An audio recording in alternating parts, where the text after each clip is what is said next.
Hello, and welcome to the Art and Times of J. Ryan. That's me. Today, we're going to talk about the works of Mark Schultz.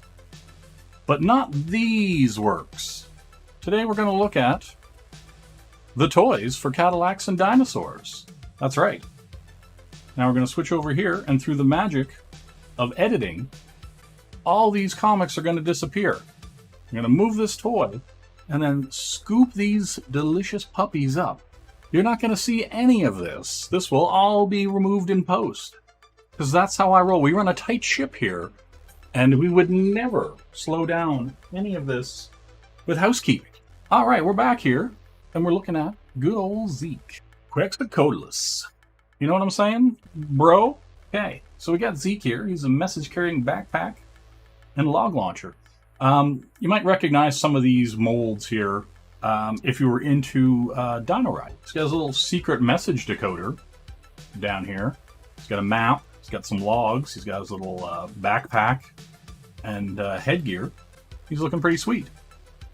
Then we'll pop over here, look at his little info ticket on the back here. Zeke. The Zekes have been domesticated to be used as messenger characters between the villages. It has a message-carrying backpack for holding secret documents, and if attacked, has a log launcher that can drop logs on poachers below. You know what I'm saying? Zeke's getting it done. If you haven't seen the show, or read the comics, they're both excellent.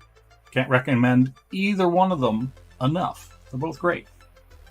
But we'll fill you in here with the whole lore, the piece de resistance, if you will, of Cadillacs and Dinosaurs. It's set in the Xenozoic era, the 26th century. Here, humanity must rebuild civilization, a world where dinosaurs rule and wilderness and lawless bands of criminals prey on the weak. A world where Jack Cadillac Tenrick battles the evil poacher Hammer Terhune in his classic 1953 Cadillac convertible. Collect them all. And I have. Almost. And we'll get to that at the end of this video. But yeah, that's Zeke. He's pretty cool. And we're going to keep going. So here is Hermes. He's a Dionysus. Or Dionychus? However you want to pronounce that. With dino kicking action. He is there to start kicking, and if you get in his way, that's on you. Alright? So he's got his little spike armor here. He's got, you know, all his little bits. I actually like, you're getting a little reflection here because of the packaging. But they're all actually really detailed and really well painted. You know what I'm saying? Hermes is like basically like a watchdog. You know, he's his boy. Hermes is Jack's pet and watchdog over Jack's grudge. See, that's what I just... Jack found Hermes as a baby when its mother was slain by Hammer Terhune, and he raised him as a pet. Hermes is a Dionysus, and with its arm and leg weapons and dino kicking action, protects the garage from intruders. He's basically a overgrown watchdog. But yeah, like it's really neat to see him and see people's reaction to him in the cartoon. And then we're going to keep moving along here. We've got one of the Terhune brothers here, Vice Terhune, evil poacher. It's right on his CV, you know, his resume. Evil poacher, Esquire. You know what I'm saying? So he's got his chainsaw here. He's got his spring-loaded harpoon launcher here, and like all the paints are really good. Like you can see all these guys, and you're getting a little bit of the camera action here, but yeah, you can see the paints and the box art and stuff. It was all really good. Like these things were top notch in '93. You know, looking really good. Vice Terhune. Vice is the poacher's first lieutenant and the middle brother of the Terhunes. Vice is cunning and wise and secretly looks to supplant Hammer as the leader of the poachers. Vice comes with harpoon launcher and dino buzzsaw for cutting the bones of slain dinosaurs. So he's getting in there Monster Hunter style. He's getting his new gear. It was interesting to me that they made, maybe they were going to make a second wave or whatever. But you didn't get like Wilhelmina Scharnhorst. You didn't get some of the other scientist guys. Like, you know, there was some cool stuff that they could have done. But this was a really limited figure series. So yeah, I think we have more cool box art here.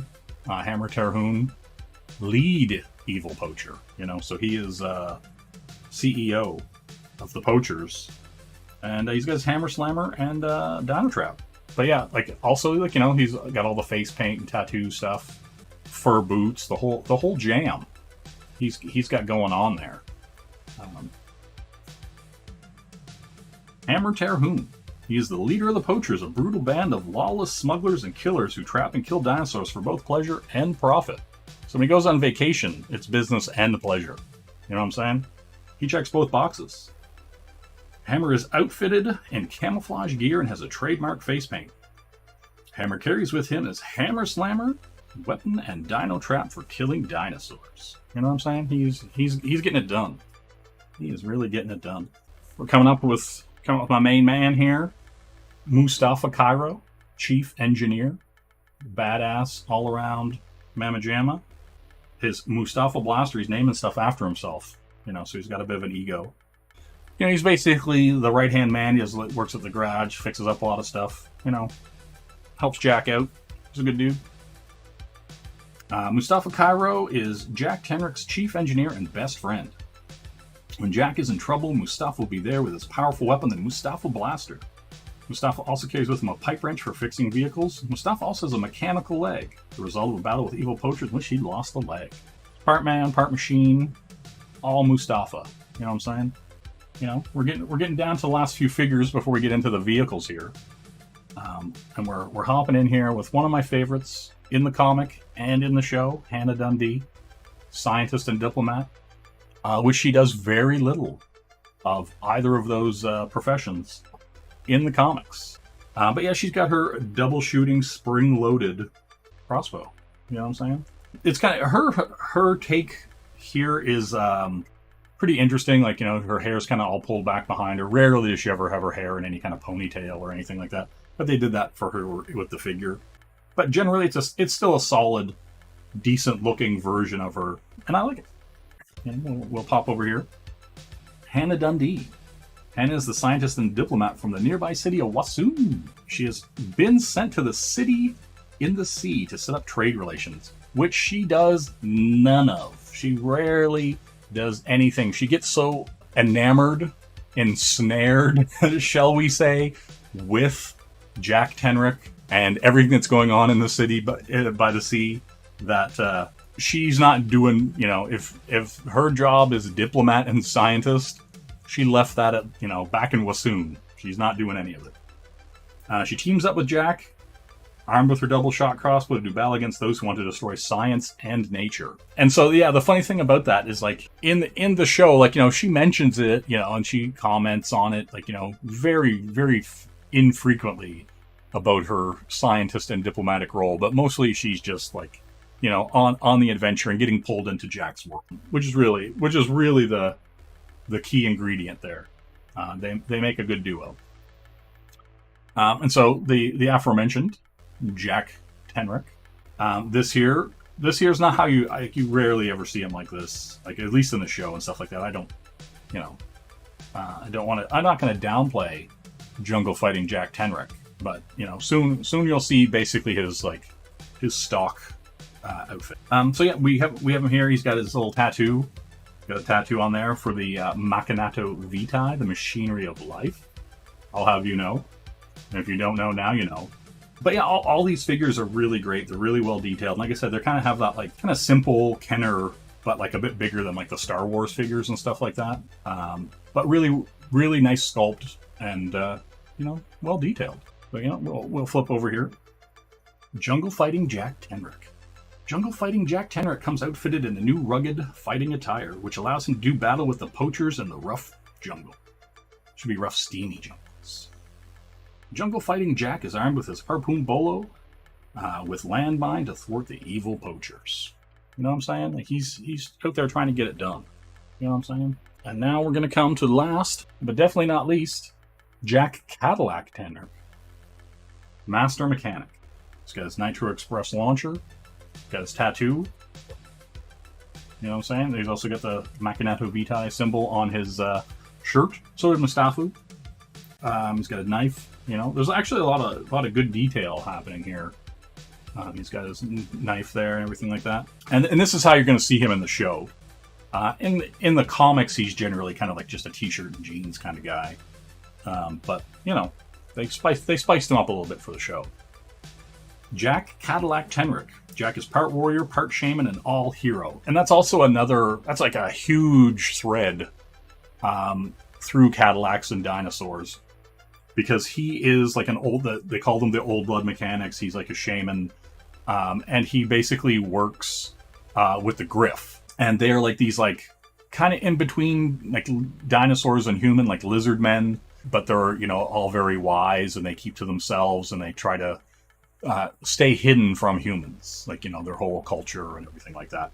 And Jack is kind of like the go-between to keep the balance, you know, between the dinosaur life and nature, the new encroachment of humans back onto the planet's surface. So yeah, he's capable of fixing all vehicles of the ancients. Jack can usually be found freeing animals from traps, battling evil poachers, or in his amazing high-tech garage where he repairs his classic 1953 Cadillac convertible.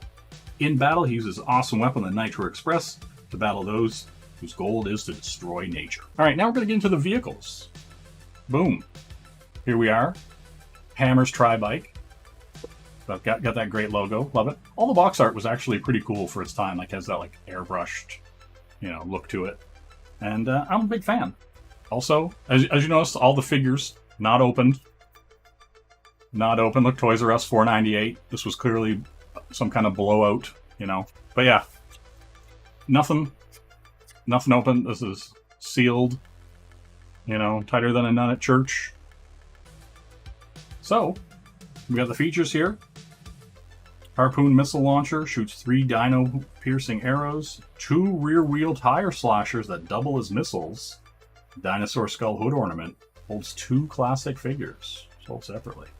But this is really cool, like, you know, again, has the spring-loaded missiles and everything like that.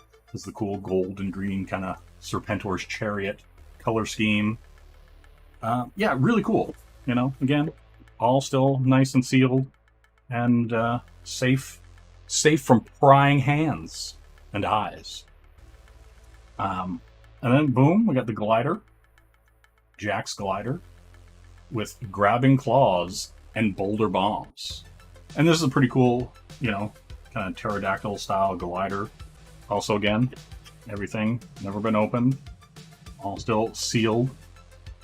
Children out there crying right now, begging a man to open these figures and let them play with them, and I say no. Now, it's got grabbing claws. A high-flying vehicle that drops boulder bombs. Claws can grab figures or dinosaurs. You know, it's not... it holds 1 figure or 2 if you're picking up a figure and or dinosaur.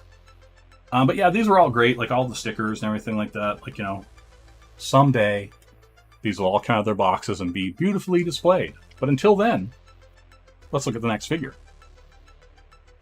So here, we're coming up on why my almost complete collection is almost complete.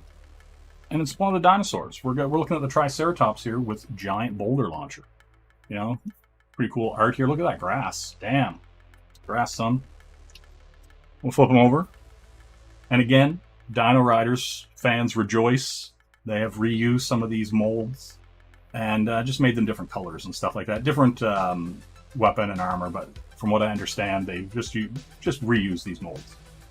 It's got a giant boulder launcher that catapults massive boulders into the battle against the poachers. See, the dinosaurs are getting in there. You know, he's got a brain box, got a boulder launcher. Pretty cool. Big fan.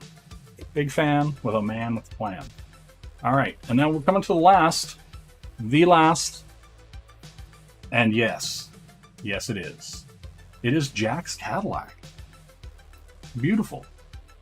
See, you've got Hannah there, looking how she normally looks, long flowing hair, trying to grab at Jack, keep him in the vehicle as they're at the edge of the cliff. Always in the precipice. Fires 2 missiles from the front bumper. Trunk reveals a net trap launcher, side lava gun. In the comics and stuff, they're never really guns. They're more like canisters for filtering and running the vehicle and stuff like that. But in the toy, they made them guns. You know, that's fine. I'll let it slide this time. Holds 2 figures, unless you're putting some of these figures in the trunk, if you know what I'm saying. Maybe you don't. But yeah, great toy. It's super slick. It's probably one of the coolest, you know, outside of a mask vehicle, this might be one of the coolest figures of this era. You know, just as far as vehicles and stuff go in the 90s. Big fan of it. But yeah, we're going to get to now why these are all still sealed. And if keen-eyed viewers might have said to themselves, well, I see some other guy on here. And you're right. It's this dude right here. This Kentosaurus. We'll get him up onto the camera here. Kentosaurus. Look at this guy. He is also a dino rider. Now, this guy is what's keeping all these things in boxes. And this will get into my personality as a human being. I refuse to open these until I have all of them and can display them properly. That's right. That's how I live my life. So I have all these figures still in box for years now, waiting to find a complete boxed version of this Kentosaurus so that I can open them and display them. And now I hear you saying to yourself, but there's other things on this box. This Jack's Garage, to my understanding, has never been released. It's got a prototype, but they never released it. I've never seen it anywhere other than in some like trade ads or whatever. So there might be one sitting in some dude's garage somewhere where it was at a show, like a toy fair or some kind of trade show. Same with the Nitro Express. I've never seen it in the wild. I've never seen one listed on eBay or any kind of sites. It just looks like a Nerf gun. So my understanding is neither of those have ever released. All I need is the Kentosaurus, and I have a complete package. And then they'll be displayed. And there was never any, they never made any figures for Wilhelmina Scharnhorst or any of the other things like that. They just ended. I don't know if it's because the show ended or the toys weren't doing as well as they thought or what. But the Garage and the gun never came out to my knowledge. And if they did, they were in such limited release that no one has, basically. But to my understanding, as best as my internet sleuthing can acquire, the Garage never actually made it to production. Neither did the gun. But I've seen the dinosaur, the Kentosaurus, and I plan to acquire him one day. And until I do, these guys will remain in the boxes. So with all that said, and all these toys still remaining unopened, if you like what I ranted and raved about here, like, comment, subscribe, ring the bell for notifications, grab a drink on your way out. See you next time. Later. Bye-bye.